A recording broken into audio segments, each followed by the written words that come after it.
por exemplo, para vender colchão na Kabum, cara. Eu olhei e falei, cara, isso não faz muito sentido, né? Kabum é um marketplace com que a pessoa vai trabalhar. Tem nichos que eu entendo que se o cara escalar, a margem dele vai embora, né?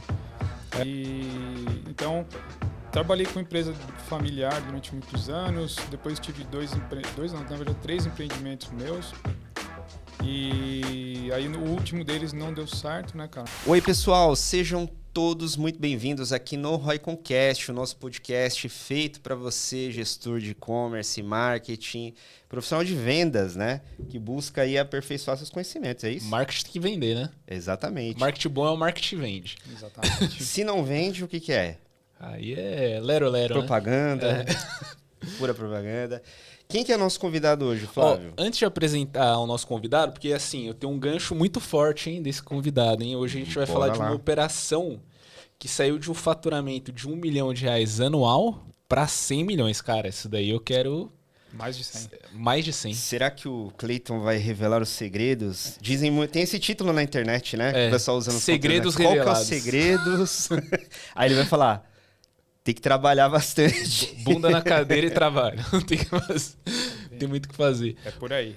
Pô, mas deixa eu dar um recadinho antes. Ó, você que tá escutando a gente, eu tenho um recado bem importante para você. Aqui na Ciclo a gente lançou o EconShift, que é um treinamento de marketing para empresários, gestores de e-commerce e gestores de marketing a implementarem as estratégias de marketing mais inovadoras e que estão surgindo no momento atual, né? A gente saiu um pouquinho daquela estrutura de funil padrão e a gente conseguir expandir as vendas desde a aquisição, relacionamento e até a expansão de vendas através de estratégias de fidelidade. Então, vai estar o link aqui, vai estar o QR Code, fique à vontade aí. Serve para quem quer atualizar a equipe, atualizar o time.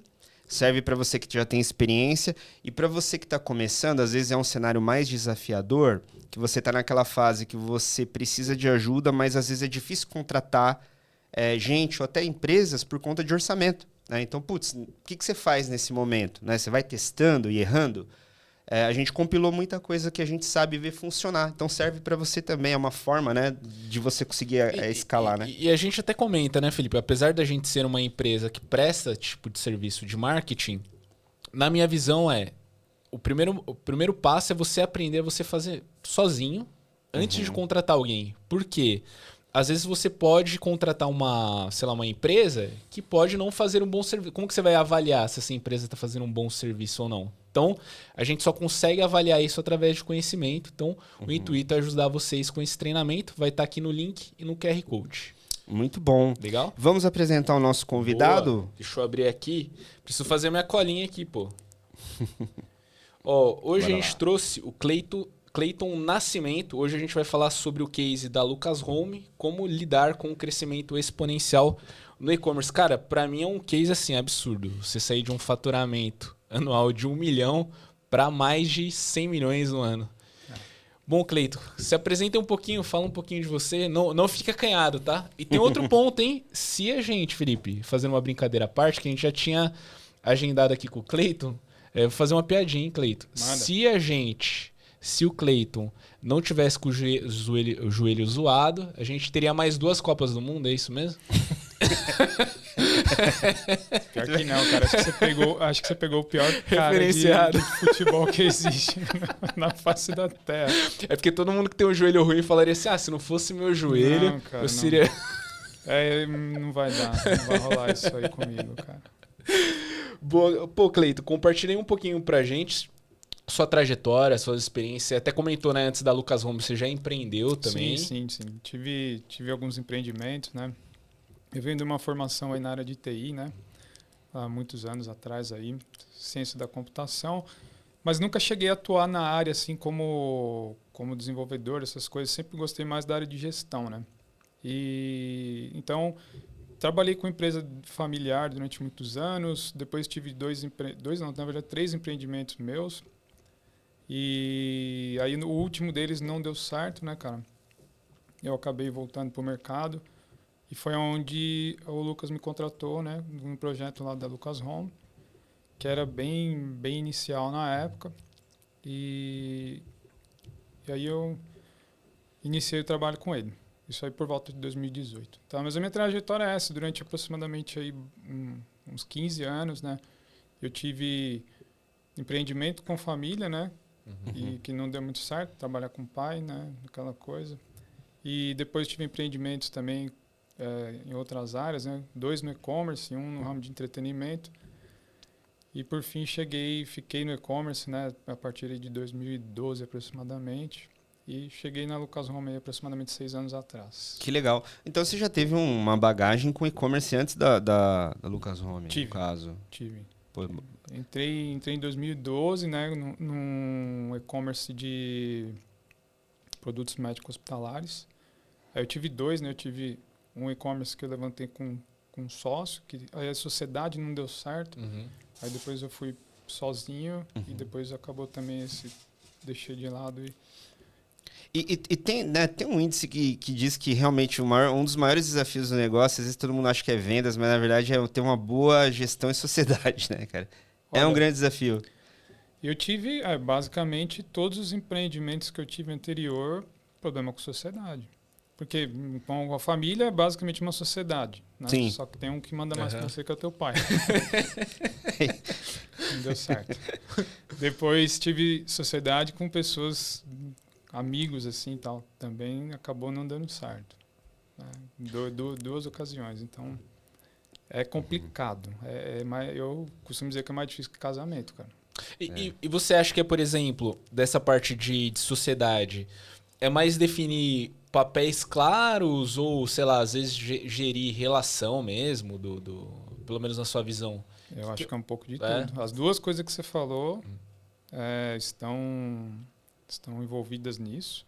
E eu vou num terceiro ponto que às vezes é até chato de a gente tocar, mas eu, nas minhas experiências, teve até pessoas que revelaram depois um caráter que era diferente do que você conhecia antes. Quando envolveu o dinheiro, né, sociedade, a coisa mudou um pouco de figura.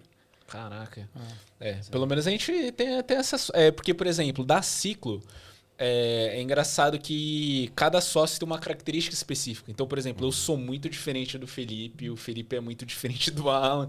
Então a gente até brinca que é uma tríade, né? Que como cada um tem um skill diferente, né? Acaba sendo complementar. Isso é ótimo, excelente. A gente até brinca que é raro mesmo, né? Com família, sorte. amigo, porque o nosso sócio também é amigo de infância, né? Desde os 11 anos de idade, né, o Cleiton? Só que eu acho que um ponto que ajudou muito é que a gente sempre coloca um negócio acima dos nossos interesses próprios, né? Então, a gente olha a sustentabilidade do negócio e, de certa forma, a gente se preocupa um com o outro, né? Putz, me preocupa saber se os meus sócios estão bem, né? E, putz, se a gente vai crescer, eu quero que todos, obviamente, consigam crescer. Mas aí envolve a questão de gente, né? É pessoas. Tem que dar o match e saber como que um lida com o outro. E tem um momento da vida também, né? Porque, por exemplo, que nem o Alan. O Alan, putz, na época quando a gente começou era os 2 solteiros. Aí o Alan casou. E aí pode ter filho. E aí acho que vai tendo, né? Muda as prioridades, né? Muda Muda a visão de mundo. Exatamente. De acordo com a jornada. Não. Mas, o Cleiton, compartilha um pouquinho com a gente como que foi entrando no próprio case da Lucas Home, né? Como que foi essa trajetória quando você iniciou? Já estava crescendo ou não? Putz, já era uma operação que, cara, ainda não, tá meio travada, a gente precisa otimizar algumas coisas. Não, assim, a empresa já estava crescendo, né?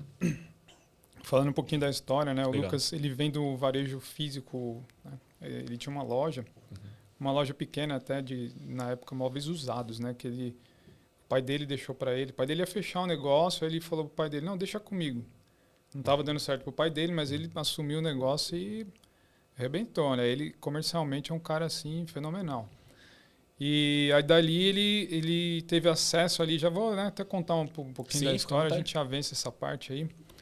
Ele teve acesso, quando ele estava com essa loja ainda pequena, ficava aqui na região oeste aqui de São Paulo, e ele teve acesso a uma carga de colchão. Ele também com móveis usados, uma carga de colchão era nova.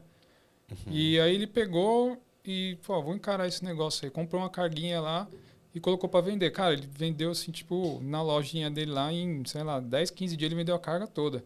Olha. Aí, ele falou, esse negócio é bom, né? Já viu ali um baita potencial. foi para cima, puxou mais uma carga e não sei o que, meu, daqui a pouco ele já abandonou móveis usados, estava mexendo só com colchão, mas não varejo físico, né? E aí começou a escalada do digital, né? Ele começou a ver o potencial disso e falou, cara, tem que ir para esse negócio aí também. Começou, né, em marketplace pequeno lá atrás. E ele já tinha, então, quando eu cheguei lá, a empresa já tinha uma estrutura, né? Já tinha um galpão pequeno na época, acredito que uns 500, 600 metros quadrados. Já fazia aí... Cara, assim, a gente fala 1 milhão, 2 milhões por ano. Na realidade é que eu não sei o número, porque ele não tinha RP quando eu cheguei lá. Aí, ó. Olha. Então, assim... Como que era feita essa gestão aí? Então, cara, era assim, a gestão, a parte técnica era bem precária, né? O pessoal pegava, só copiava os pedidos num faturador ali, mandava... Gestão à vista, né? Eu creio que como a operação ainda era reduzida, ele controlava aquilo talvez pelo caixa dele, Entendi. né?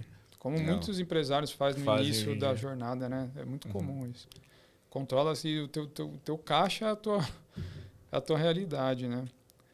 E então foi isso, cara. Já tinha uma estrutura, ele já tinha um faturamento. Ele estava na época no marketplace do Mercado Livre e tinha acabado de abrir Americanas na época lá, bem começando assim. E, cara, aí foi... Quando eu cheguei lá, a estrutura era mais ou menos essa. Era meia dúzia de funcionários, né? Tinha uma venda ali já mensal, só que ele queria escalar e não... Só que, tecnicamente falando, ele não sabia como fazer isso sozinho, né? Não era skill dele. Ele é muito bom na parte comercial, parte de compras, né? Nessa parte de negociação, ele é um cara fenomenal. Parte técnica não é muito a praia dele. O que aí é onde deu muito match comigo, porque eu já sou o oposto dele, né, cara? Eu já sou um cara mais voltado para a parte técnica. E, obviamente, sei fazer comercial, sei negociar também, mas não sou bom que nele, não, cara. Mas isso que é um interessante no complemento de um time. Né? Exatamente. Então... Não, ali deu... Putz, cara, foi muito... Completou muito, assim, né? O que ele é bom versus o que eu sou bom, assim, deu muito certo, cara. Deu muito certo mesmo. E você vê que no final das contas, a gente obviamente, né, você vai comentar um pouco dessa evolução, né, da empresa, mas eu acredito que a maior parte do resultado dos projetos são por causa disso. Sim. A gente fez testes, né, no passado, até antes da pandemia, de às vezes se remanejar, né? Tem hora que eu cuidava da operação e aí fui para a parte financeira do negócio e inverteu, o nosso outro sócio foi para vendas e a gente chegou num ponto que a gente falou assim, cara, tá... Deixa cada um no seu quadrado, né? Que cada um é bom. Cada um faz bem isso. E assim, não é que você não tem interesse em aprender outras coisas, né? Ou absorver, mas é você aceitar o seguinte. Eu posso aprender 10 itens, mas, cara, eu não vou ser bom nos 10. Eu vou ser bom em 1 ou 2, né? E foca aqui onde você joga bem. Exatamente. E passa a bola que tá no seu time pro próximo, né? Exatamente. Mas aí, continuando, né, essa evolução, esse crescimento que a gente até comentou no título do episódio, ele é muito expressivo, né? Sim. E eu imagino que não dê para fazer isso por um único canal, né? Não. Você precisa construir fontes e canais. Como foi essa jornada? Até para quem está nos ouvindo, né, Cleiton? Porque tem muito empreendedor que tem o objetivo, o sonho ali, e às vezes ele não sabe os canais que ele pode construir. Ou dificuldade de pensar nisso, né, Fábio? O que seria canais? A gente até fala aqui na Ciclo que tem gente que confunde mídias com canal digital de venda, né? Mas queria a sua visão. E tem até outro ponto também, né? Eu acho que tem... Como tem muito evento e às vezes treinamento no nosso mercado, os gestores eles vão consumindo ótimo isso. Só que quando a gente vai por o dia a dia, muitas vezes é diferente daquele ensinamento que foi passado pra gente e às vezes cria algum certo preconceito de alguns canais, de algumas mídias. Ah, não, isso daqui não é pro meu negócio, não. Então, acho que você trazer essa visão também, né? Dessa parte complementar de como que isso é construído, eu acho que é um ensinamento fundamental. Não, legal. Bom, pessoal, quando eu cheguei lá, aí, vamos conversar. O que vamos fazer? Precisamos escalar a venda, então, eu olhei a estrutura, falei, a gente precisa de um sistema, em primeiro lugar, para a gente conseguir fazer uma gestão da empresa, um RP, e vamos ter que escalar esses canais digitais, que na ocasião lá só tinha 2. Então, qual que é o orçamento para isso? Né? Não tem orçamento. A empresa era muito pequena. Cara, então vamos na raça, né? Então pegamos um RP de mercado aí, desses em nuvem, um RP pequeno. Bling. Isso, um desses primos deles aí, né? Na época ela foi o Tiny, né? Lembro, pô. E, cara, então vamos de Tiny, não tem dinheiro? Não, então beleza, vamos com o Tiny. E vamos escalar em canais digitais. Cara, não tem orçamento para fazer um site, para contratar uma equipe de e-commerce, uma equipe de marketing, para gerar tráfego pago e tal. Não tinha, né? Era tipo um negócio muito embrionário ali. Então vamos para os canais digitais. Aí olhando para o nicho de negócio, né? Para o tipo de produto que ele vendia, eu ataquei os canais, né? Os canais de venda digital que fazem sentido para esse nicho de produto, que eu acho que dá muito match, né? Na época, Casas Bahia, Americanas e o Mercado Livre já estava lá. Magazine Luiza, Madeira, todos esses canais assim que dão match com a área de imóveis, né? Que na época alguns ainda eram Shopee, acho que nem existia na época ainda, estava bem começando, então não fazia muito sentido para a gente. Alguns canais não faziam muito sentido com o nosso nicho de produto, né? Então eu elenquei ali alguns canais de venda digital grandes que tinham muito potencial e que fazia match com o nosso nicho de mercado, né? Com o nosso produto que é colchão e cama box. Legal. Então foi assim que a gente iniciou. Aí você foi, por exemplo, você listou o geral, só que aí na hora de startar, imagino que vocês foram priorizando, né? Assim, para falar a verdade, como eu já tinha uma experiência no e-commerce, né? Então eu já vinha ali desde 2012, né? A partir de 2015, 2016, ali os marketplaces começaram, porque quando eu entrei não tinha marketplace ainda, assim, venda, né? A gente fazia o site mesmo. Não, por exemplo, a gente até comenta, no Mercado Livre, como consumidor, era meio duvidoso, né? Exatamente. Você comprar. Exatamente. Não, e assim, o Mercado Livre naquela época, ele tinha, não sei se, cara, fazia muito sentido para determinados tipos de produto. Depois ele veio abrindo o leque de uma forma assim que abrangeu tudo, né? Mas, sei lá, 10, 15 anos atrás, as coisas eram um pouco mais restritas, né? Mas, assim, a partir de 2015, quando a Americanas abriu bem a Cenova, né? Aí, a partir dessa experiência, cara, eu falei, cara, a gente tem que focar nos canais grandes, onde eu sabia que estava o maior potencial de venda, né? Então, foquei nesses maiores, né? Que é a Casas Bahia, Americanas, Madeira, Magazine Luiza. Madeira vinha naquela época numa ascensão, assim, meteórica, né? Só se falava naquela época de Madeira e tal. Tem quesito marca também, né? Da plataforma. Também, as marcas mais fortes, né? Então, a gente partiu desse princípio, analisando o que dava match com o nosso produto, né?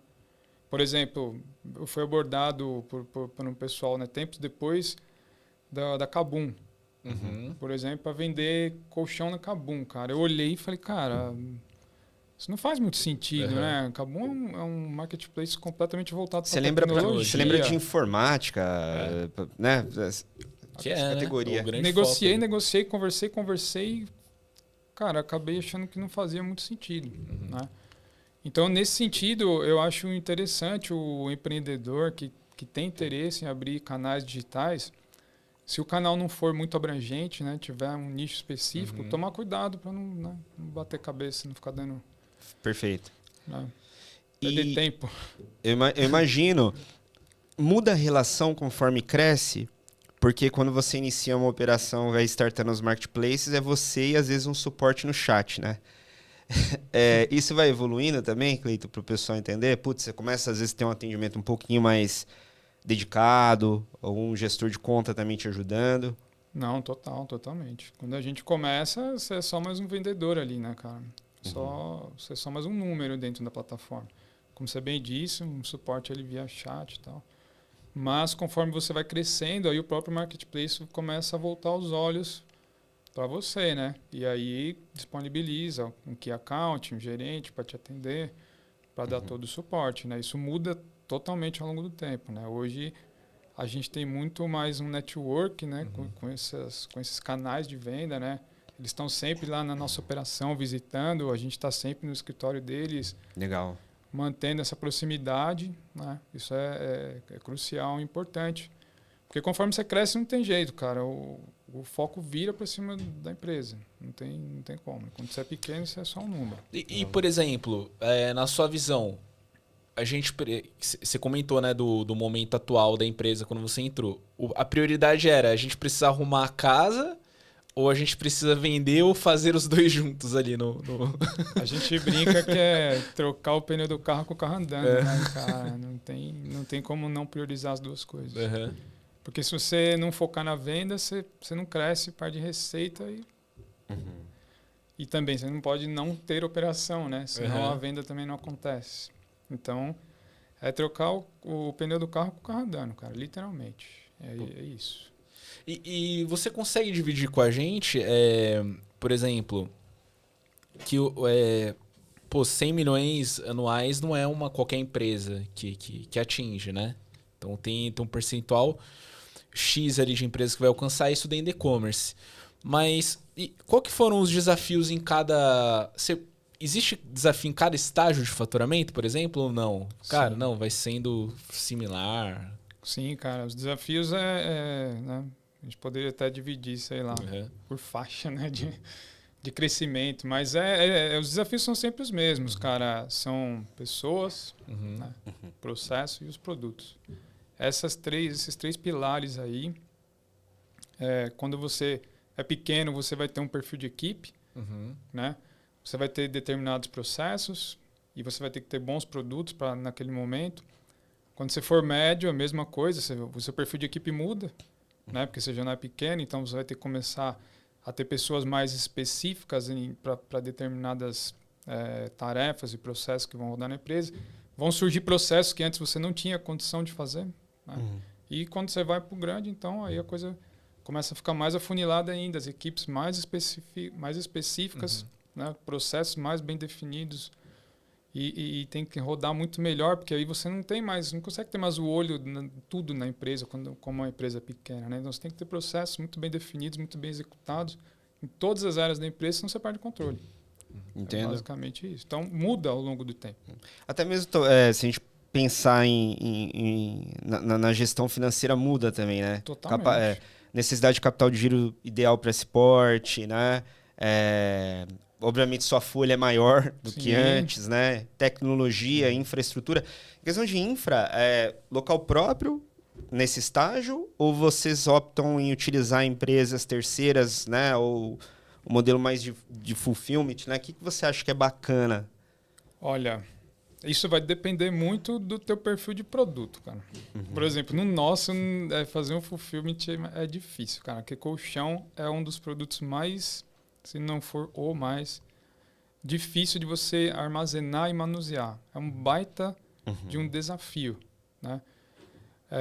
Então, isso vai depender muito, acho que, do perfil de produto. Se você tem um perfil de produto que cabe no fulfillment e o custo faz sentido para você, puxa, né? Acho que tem que ir para cima. A gente não tem essa opção, cara. A nossa é gestão de warehouse mesmo e não pode ser pequeno, né? Por exemplo, pra você ter uma ideia, quando eu cheguei na empresa, o galpão lá já tinha uns 600 metros quadrados para uma empresa pequena, porque é muito volume, é muito volumoso. Se você faz uma compra errada, se você errar na compra, você já arrebenta o seu centro de distribuição, cara. Você já arrebenta o seu galpão. Você lota ele de coisa. Para você lotar um galpão de colchão é a coisa mais fácil do mundo. Então, até isso tem que ser feito uma gestão muito bem feita, cara. Porque senão você haja galpão. Eu entendo. Pô, fico imaginando. E desses estágios que você comentou, né? Você lembra de dores específicas, por exemplo? Sei lá, desde abrir uma vaga. Pô, agora a gente precisa dessa vaga X de uma pessoa tal. Ou, sei lá, uma tecnologia Y pro... Dores que vocês foram solucionando, né, ao longo desse crescimento. Eu costumo dizer, e isso não mudou até hoje, né, cara? A maior dificuldade é o capital humano. São pessoas, cara. Essa é a maior dificuldade que a gente tem até hoje, é contratar boas pessoas para colocar nos lugares certos, né? Porque muitos profissionais não têm o nível de engajamento, às vezes, que a gente espera, ou... cara, nem sei explicar. no geral. Mas essa é a maior dificuldade, o capital humano. Ao longo do tempo, obviamente, a gente desenvolveu essa habilidade, né? Você vai errando, né? Com seus erros você vai aprendendo, né? Então a gente aprendeu isso ao longo do tempo e hoje a gente é muito mais assertivo nessas contratações, né? Do que lá no início. Com certeza, eu particularmente evolui muito nesse sentido, né? E eu acho que até muito do sucesso que a gente tem hoje na empresa é parte dessa habilidade que a gente desenvolveu ao longo do tempo de conseguir contratar as pessoas certas e colocá-las nos lugares certos. Entendeu? Legal. Eu acho que é isso. E como que vocês desenvolveram isso daí? Errando. Errando. Não, mas tem algum, por exemplo, algum aprendizado, sei lá, a gente contratou olhando só o currículo, ou a gente fez a pergunta errada na hora de entrevistar. Exatamente, começando pelo processo seletivo, né, que a gente começa mais amador no início, depois a gente tem que melhorar, com o perfil de candidato que a gente buscava, com o perfil de vaga. A gente cometeu alguns erros, e com esses erros eu aprendi algumas coisas que hoje eu já não cometo mais. Se a gente fosse olhar por setor, né, também, tem um setor que é o mais difícil mesmo de encontrar gente para declinar uma estrutura, porque a gente tem uma visão, né, dos níveis de empresas que a gente tem, né, lá, o Cleiton, que é assim, a gente tem desde de grandes operações que já estão estruturadas e tem uma equipe organizada, a empresas que estão em fase de escala, que é onde aquele empreendedor construiu, já está nos seus milhões, agora ele vai ter que formatar a equipe de gestão. E às vezes ele vai trazer um gerente de e-commerce, né, para dentro.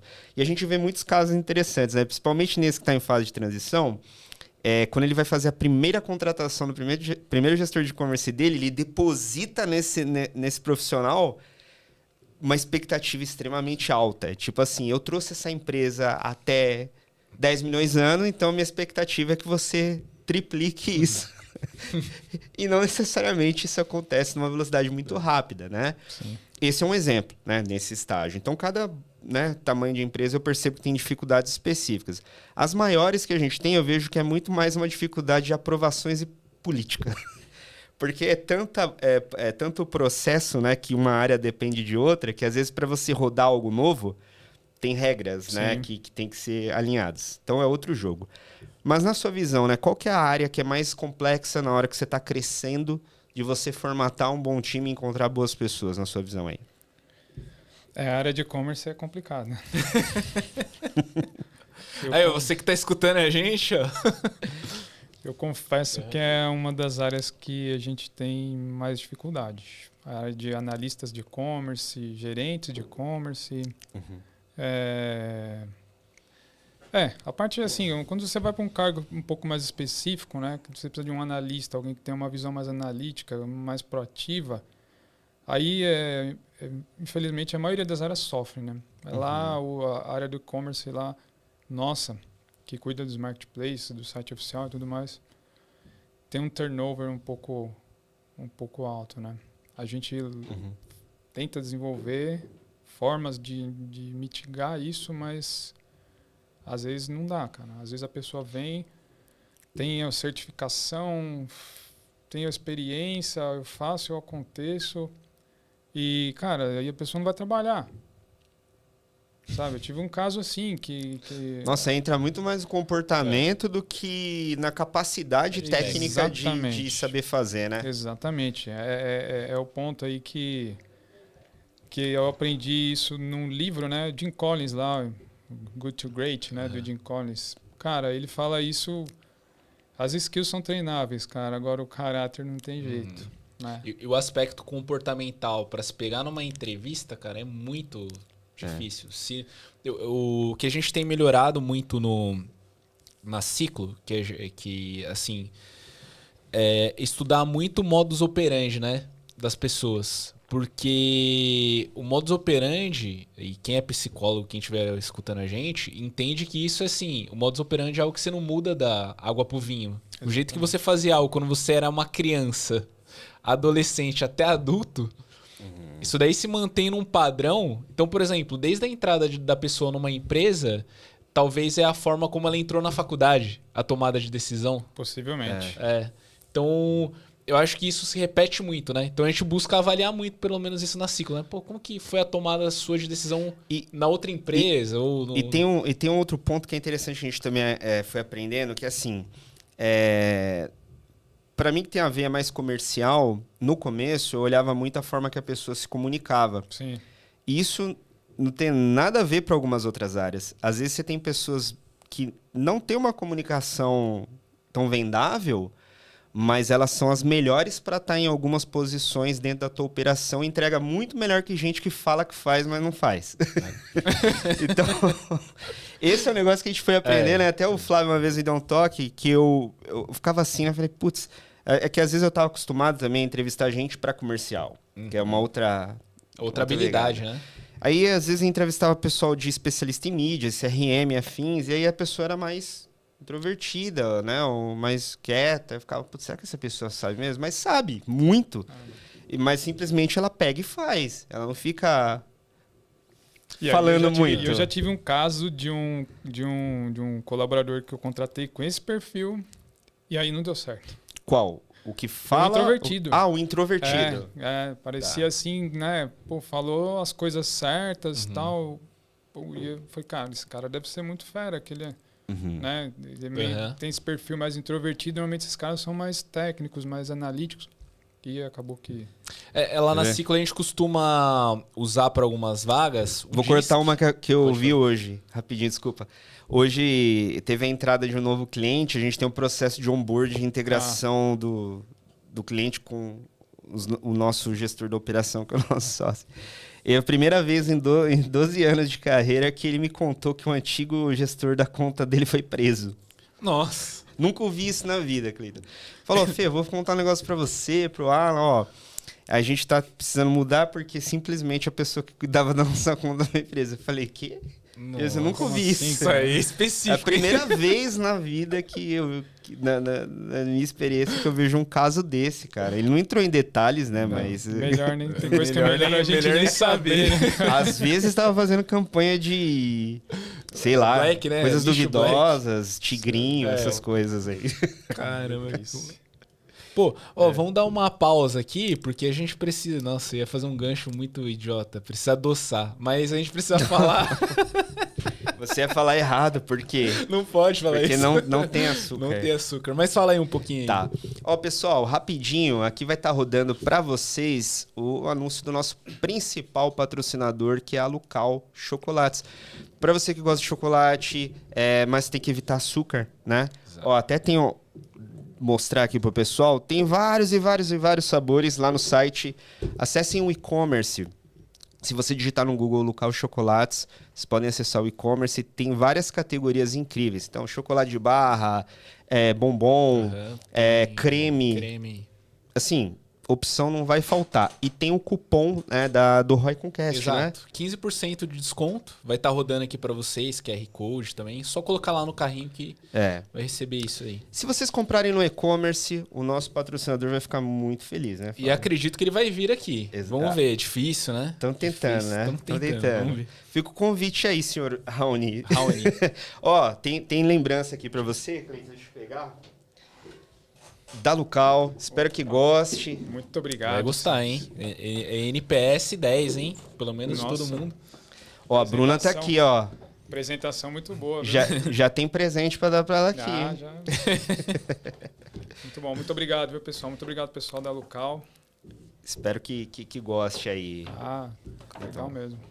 Legal? Se você quiser colocar aqui, pode colocar aqui, se quiser. Deixa aqui então, tá.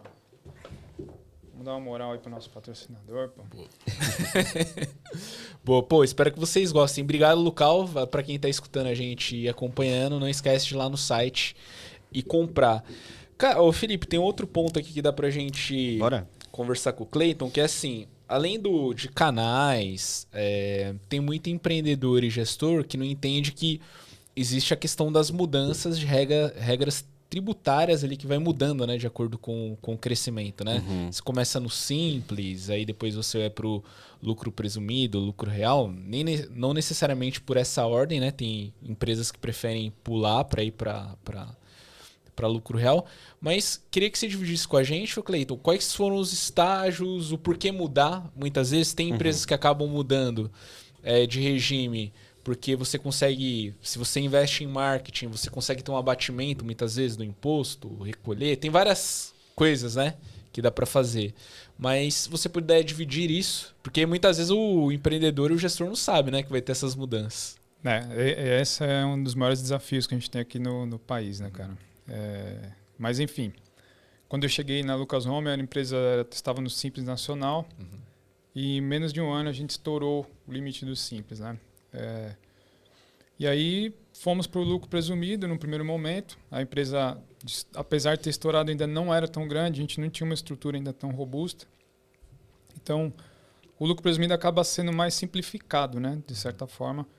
Você tem menos oportunidades, como o Flávio bem falou, de fazer certas isenções tributárias, esse tipo de coisa.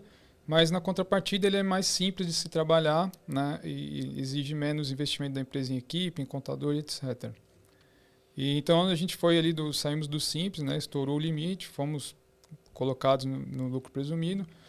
Operamos ali mais algum tempo, durante acho que mais 1 ou 2 anos de lucro presumido.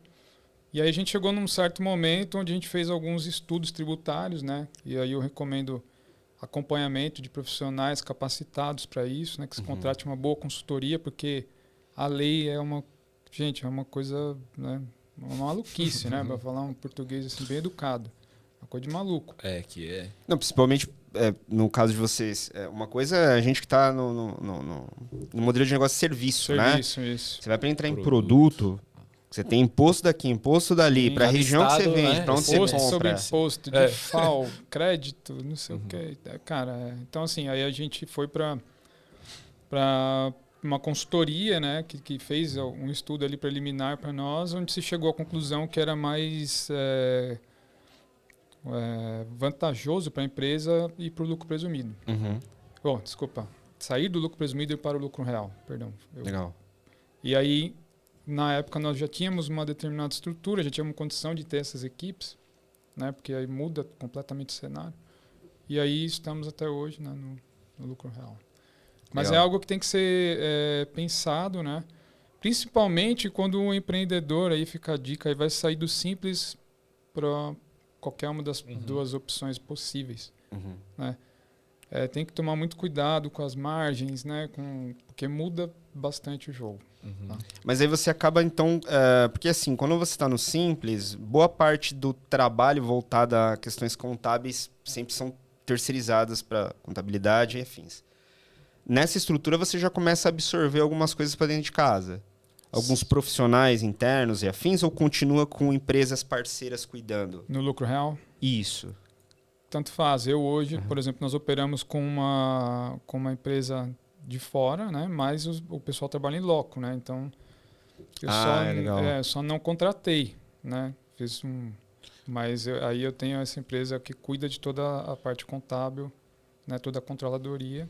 É uma terceirização dessa área, só que in-house ali. In-house ali. Trabalha em loco. Mas tem uma necessidade específica por conta de volume, sei lá, de... É que é nota pra caramba nessa estrutura, né? Exatamente, porque todo documento fiscal tem que ser registrado, né? Tem que ser colocado lá, porque aí tem que tomar o crédito, e aí tem N tipos de tributação, de crédito. Então, assim, a gente opera com a equipe lá em loco, né? Porque a gente precisa também de assertividade e agilidade na informação também, né? Então, por exemplo, se eu vou para a minha controller lá, que cuida da controladoria da empresa hoje, falo, cara, eu quero saber como é que tá tal parâmetro aí da empresa. Eu não vou ficar esperando, sei lá, me mandar pelo WhatsApp. Ele tem coisa que tem que ser ali no... E por exemplo, quando vocês fizeram esses ajustes, né, da parte fiscal... Teve que reestudar também, por exemplo, a forma como a gente compra, a forma como a gente precifica, canais. Como que foi esse trabalho disso? Olha, para o nosso nicho, né, para o nosso modelo de negócio, que de colchão, não tem muita necessidade. Canal de venda é um pouco, vamos dizer assim, indiferente, né, o sistema tributário.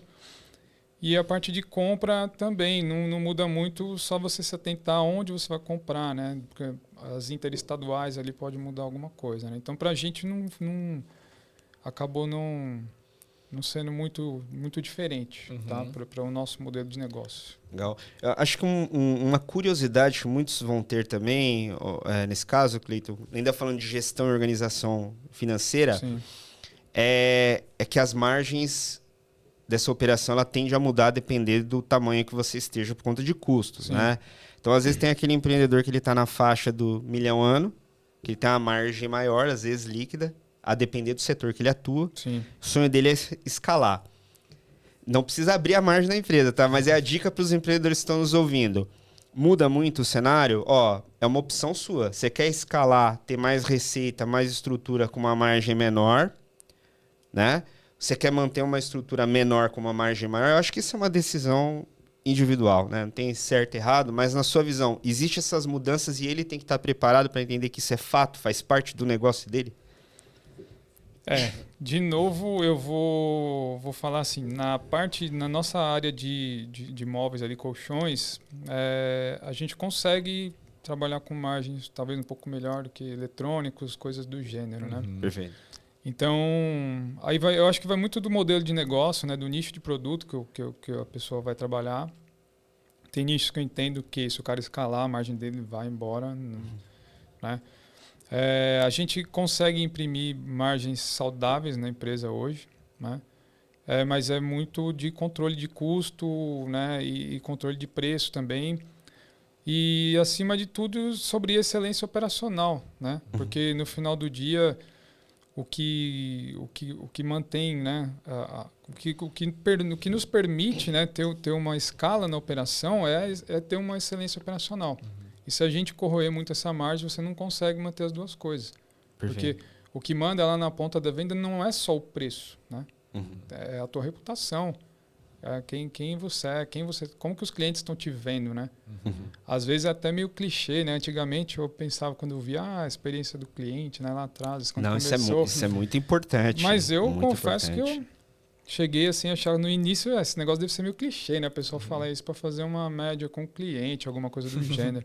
Mas não, cara, o tempo passa, os marketplaces evoluíram de uma forma de controle da sua reputação, que os algoritmos, se você não tiver uma operação boa, o cara não entrega. Não entrega seu anúncio, não entrega seu produto.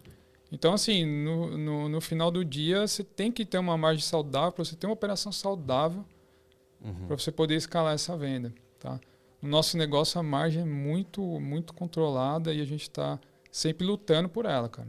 Perfeito. O que você vê em qualquer e-commerce quais são os pequenos itens que corroem mesmo a margem da sua experiência? Cara, contratação errada, o sistema, sei lá, que você colocou RP, tecnologia, marketing. O que vocês olham para ter essa boa gestão para não correr a margem do negócio? O primeiro ponto que eu acho que é o mais crucial é a precificação, né, cara? Você saber calcular ali bem o teu custo, a margem de contribuição e saber ali quanto que cada produto teu tá deixando ali na ponta para você. Isso é onde que, na minha experiência de vida, eu vi muita gente errar nisso. Não saber fazer esse cálculo, né? Ou precificar igual o concorrente está fazendo, né? Exatamente, cara. Você não sabe se o concorrente está precificando errado, você vai precificar errado. Esse é um problema que é muito comum de mercado, né? A gente sofre um pouco com isso. Por exemplo, no caso, vou contar rapidamente aqui no caso do colchão, por exemplo. Muitas empresas menores, né, conseguem comprar o mesmo produto, às vezes, que eu estava vendendo ali. E vender por um preço que eu não consigo, porque o cara está no Simples Nacional. O cara talvez não registra os funcionários dele, com uma empresa pequena ainda, tal. É muito comum isso. Já ouvi casos que o cara vai lá, é um caso extremo, mas já pegamos produto falsificado. Olha. Tá? Eu comprando produto da fábrica, pagando tudo, e o cara falsificando o produto. Ou que o cara não pagava o imposto, né? Tipo assim, já vi casos que os caras falsificavam a nota fiscal. Caraca. O cara criava nota fiscal no RP, mas não transmitia para você fácil. Imputava lá no marketplace, tem marketplace que não valida, alguns validam, outros não. E passava, e o cara não emitia nota, ele não pagava imposto. Como que eu vou concorrer com esse cara? Então, é isso a questão. Então, é tomar muito cuidado, né, com a precificação. Recado rápido aqui para você que está acompanhando o RoyConcast. Se você quer melhorar os resultados do seu e-commerce, aproveite aí para conferir o EconShift. O EconShift é o nosso treinamento voltado para profissionais de marketing, e-commerce e empresários. Nesses últimos 30 dias já foram mais de 100 alunos treinados. Então, se você quer melhorar aí os resultados, né, de marketing da sua loja, aproveita aí para conferir. O link vai estar na descrição para vocês. Cara, a gente precisa da excelência operacional e para isso a gente precisa de margem. Né? O ponto é esse. Então, na Lucas Home, a gente tem uma atenção muito grande com isso, porque no final do dia é a excelência operacional que muda todo o jogo. Outro ponto aqui legal de falar disso é as ações de reinvestimento, né, na operação, né, Cleiton? Aí o empreendedor, obviamente, você vai crescendo, obviamente você vai começando a ter mais acesso a crédito, né, e ações. Vocês sempre optam em fechamos bem, temos margem, separamos para reinvestir, seja em marketing, seja em tecnologia, pessoas, ou existe um momento de captação mesmo? Para essa ação que a gente quer fazer, a gente capta mesmo o investimento e vamos fazer. Não, historicamente, a gente... É uma operação que o CAPEX não é muito alto, né? Então, assim, a gente trabalha com capital próprio mesmo. A gente não costuma captar recursos fora. Sempre, então, reinvestindo. Controlando a margem. Pô, uma dica importante. Mas, por exemplo, se você vende 1 milhão, você não pode ter 1 milhão em estoque, né? Não. Essa é a dúvida comum, né? Essa daí, eu quero vender 1 milhão. Eu quero vender 1 milhão. Aí o cara, não é. Mas você tem 1 milhão em estoque, como você vai vender 1 milhão? Não necessariamente, né? Mas Pô, legal. Cara, e a camada ali, indo pra parte final, né, o Cleiton? O que você... Tem a questão muito que a gente olha pra empresa. A empresa precisa vender, precisa, cara, ter margem. Só que tudo isso envolve uma coisa que se chama a cultura da empresa, né?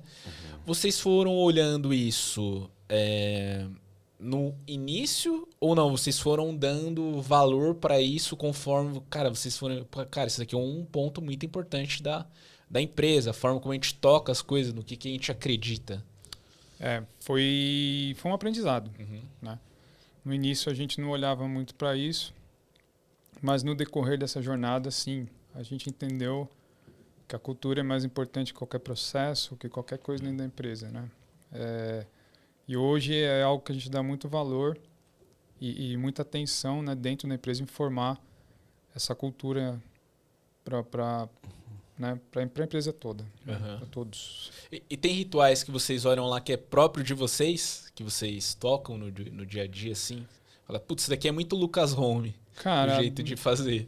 Não sei, a gente não tem nenhum ritual assim que eu vejo às vezes em outras... Não, sem ser a loucura de ficar gritando. Então, não temos nada nesse sentido aí. A gente tem, assim, alinhamentos, né, muito específicos ali, que eu acho que é comum na maioria das empresas, na maioria dos negócios, mas é muito colocar na cabeça, né, de todo mundo, né, essa questão da excelência operacional, a questão, tipo assim, é muito, cara, o patrão é o cliente, entendeu? É isso, é colocar essa cultura, porque isso traz para as pessoas o senso de urgência, né, traz uma visão de dono. Quando a pessoa começa a entender isso, né, de uma forma mais assertiva, então ela começa a entender por que, né, que a gente está... usar empatia, entendeu? Cara, se fosse o teu pedido, né? Você estaria correndo para resolver esse problema ou você esperaria mais um pouquinho, né? Esse tipo de coisa, entendeu? Então, hoje a gente olha muito para isso, a gente tenta imputar muito essa cultura na cabeça do pessoal. E, sim, a gente, no decorrer da jornada, a gente aprendeu isso, né? Não é algo que lá no começo... acho que até por uma questão, cara, de empresa muito pequena, eu acho que às vezes você não tem tempo, né? Você tem que ver tanta coisa, tanto... né? A empresa pequena... funcionários limitados, então você acaba tendo que fazer muita coisa, né, cara? E conforme o tempo vai passando, que você vai dividindo, né? As coisas vão começar a tomar forma ali, as equipes, tudo. Então aí você acaba obrigatoriamente tendo que voltar para tudo isso para você conseguir fazer essa gestão, senão depois não dá certo. Não, isso é importante. Assim, até no nosso caso, a gente gosta de compartilhar assim, com o time, né? Fala assim, gente, nós administramos parte do investimento destes nossos clientes.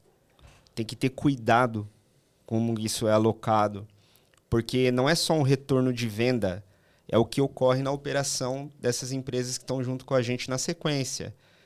As pessoas que eles vão contratar devido a esse crescimento, novos parceiros, novas empresas, novos serviços que eles vão contratar de outras pessoas e fazer a máquina girar, né? Então, esse olhar de cuidado, ele é muito importante. A gente tem que transmitir isso constantemente, né? Não, é que a gente comenta muito, por exemplo, a gente tem um pilar da nossa cultura que é especialista, né?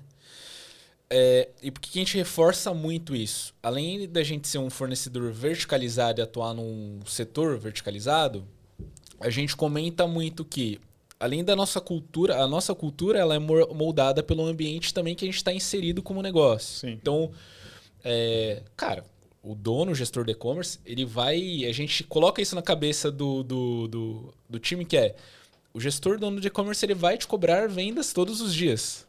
Não é, por exemplo, igual determinado setor, sei lá, se eu fosse a Gerdau. Não tô falando que a Gerdau não tem que vender, né? Mas assim, não tem uma grande parte de share do mercado que, cara, se eu não vender X no dia, tá tranquilo. Mesmo a Gerdau sendo listada em bolsa de valores. Mas a gente tenta imputar isso na cabeça deles, que o ambiente vai moldar a nossa cultura e isso daí vai ser algo natural que você vai ter que virar. Cara, é mais um momento do dia que vai acontecer, a gente vai pensar numa solução e vai resolver o problema. Acho que esses pontos são legais da gente sempre deixando dentro do feedback para a galera, né? Sim. E vocês têm esses pontos também dentro da cultura que vocês destacam? Cara, a gente acredita nesses valores? Sim, total. Total. É esse o ponto, né?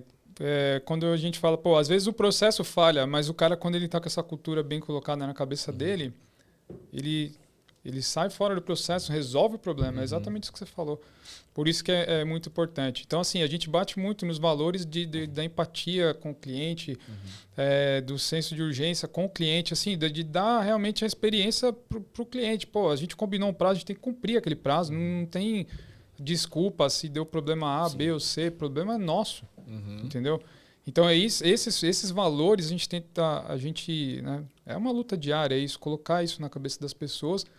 E dá certo, cara, porque em muitos momentos, realmente, às vezes o processo falha, o sistema falha, mas a pessoa, quando ela está com isso na cabeça dela, ela larga de lado, faz uma planilha de Excel, com o sistema parado, resolve o problema e depois a gente vê o que faz lá com o sistema, entendeu? Mas isso é muito cultural. Pô, que legal. Muito legal. Bom, Felipe, recadinho no final? A gente falou aqui da Lucal, falamos do curso, né, do EconShift. E um recado rápido para você que está numa operação de e-commerce e gostaria de uma visão externa da sua estratégia digital. Aqui do ladinho tem um QR Code da Ciclo E-Commerce e tem um site também, www.cicloecommerce.com.br, né? Para você que tem interesse em melhorar suas estratégias de performance. Então, são mais de 300 marcas já atendidas em vários segmentos de mercado e eu convido você a conhecer esses cases e fazer o contato com a gente, né? A gente sempre diz que fazer um diagnóstico... Conversa lá com a Lia, aí eles validam se será que É uma boa... A gente colocou num processo inicial, pessoal, uma inteligência artificial que ajuda a fazer um mapeamento bacana, né? Exato. Mas isso não impede você conversar com as pessoas do nosso time, né? É uma fase inicial. Então fica o convite, tá aqui do ladinho para você. Porque tem gente que entra em contato e acha que é uma pessoa, né? Nossa, foi muito fluido. Sobe depois. Você acredita nisso aí? Nossa, ele eu falei até com a brinca, Lia né? e tal. Falando, então, aí depois eu falo, você sabia que ela não é um ser humano? Não. Mas fala como um. Muito bom. Cleiton, muito obrigado meu querido. pelo tempo. Se você quiser deixar um recado também, como que o pessoal entra em contato. Senhores, muito obrigado pela oportunidade, pelo convite, né? Bom, quem quiser entrar em contato, meu LinkedIn lá, Cleiton Nascimento, Lucas Home. Estamos à disposição aí para parcerias, negócios, né? O que for necessário. Obrigado, Cleiton. Foi um Obrigado prazer. aí, pessoal. Gente, você que acompanhou, deixa seu comentário aqui Não esquece de se inscrever no canal, teu like e compartilha esse conteúdo com mais pessoas se você acredita que possa ajudar. Do nosso lado, um grande abraço, muito sucesso e boas vendas.